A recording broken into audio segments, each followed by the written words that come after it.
everyone, Dajahaw! Welcome back to our channel. For today's video, pag-uusapan natin kung magkano nga ba ang package from Philippines papunta specifically dito sa Taiwan via DHL. Kung ikaw ay isang OFW dito sa Taiwan, kabayan, dapat alam mo to. Kaya kung interesado kang malaman, please watch the video.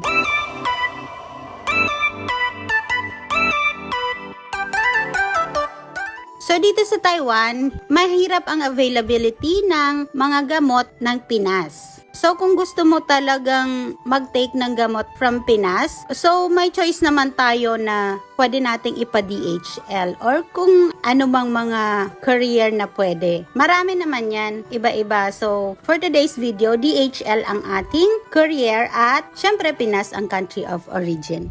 So kapag gamot ang ipapadala dito is strict sila. So kailangan may reseta. At kung hindi naman, kung mga over-the-counters naman, make sure na meron silang, if I'm not mistaken, FDA certification. So, since preggy ako, gusto ko mag-take ng vitamins, just like nung pinagbubuntis ko si Wei-chan. Kaya naman, nagpa-send ako sa ate ko ng vitamins, yung Ferndy at saka Milka. Sinamahan ko na rin ng Vicks, kasi itong Vicks na to is nagustuhan ng asawa ko. And syempre, pang baby na din kasi yung Vicks. At saka inhaler dahil mahihiluhin ako. So yung Vicks wala naman siya kasi over the counter, so hindi hinanapan ng FDA certification. Pero yung Ferndy, meron na sila. Aside from that, yung iba, lalo na yung mga medicine na kailangan ng prescription, need na magbigay ng copy. So let's talk about kung magkano nga ba talaga ang shipment fee kapag galing sa Pinas papunta sa Taiwan via DHL. So kapag ang items mo is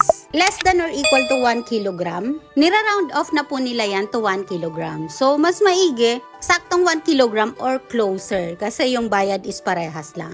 So, my parcel is only 750 grams. So, katulad ng sabi ko kanina, nira-round off lang nila. So, ang naging bayad ko for this parcel is 2,800 pesos. So, if ever kabayan, meron kang plano na magpadala dito from your family, papunta sa iyo dito sa Taiwan, advice ko lang na mas okay na kumpletuhin mo yung 1 kilogram kasi sayang naman yung payment. Kaya dapat sulitin ang bayad. Kasi nga, ang hirap naman din kitain ng pera, hindi ba mga kabayan? At nga pala, sobrang bilis lang ng delivery. I mean, ng arrival dito sa Taiwan. So, this parcel took only, if I'm not mistaken 4 days lang. Ang bilis, no? Kasi daw may sarili itong plane at saka may sarili din silang sasakyan. Yun nga yung nag-deliver sa akin. May tatak talaga ng DHL. Na-promote pa nga ang DHL. Wow!